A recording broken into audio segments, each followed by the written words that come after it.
Sumainyo ang Panginoon. Ang mabuting balita ng Panginoon ayon kay San Mateo. Papuri sa iyo, Panginoon.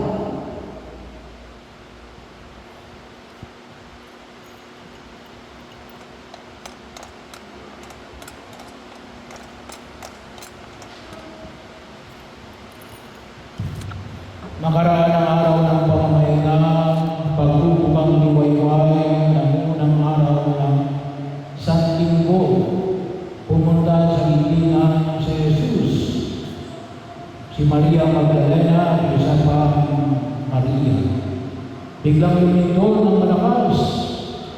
Bumaba mula sa langit ang isang anghel ng Panginoon, inulong ng balong, nakatakip sa libingan.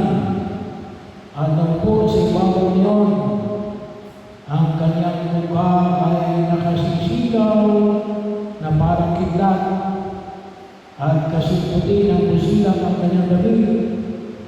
Nanginginig sa takot ang mga bantay na bulang lang animoy patay nang makita ang anghel.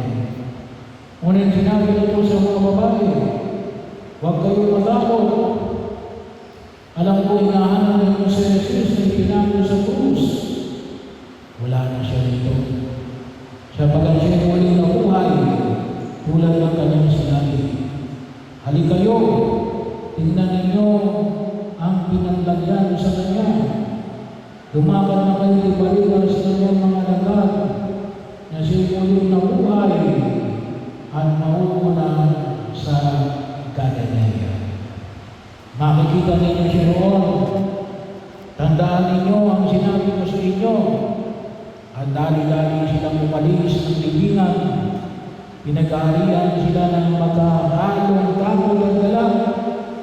At balang nagpunta sa mga lagalong pangibalita ang nangyari.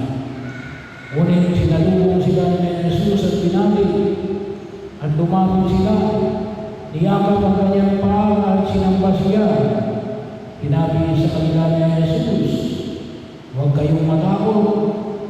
Humayo kayo sa gilid sa mga kapatid ko na pumunta sila sa Galilea.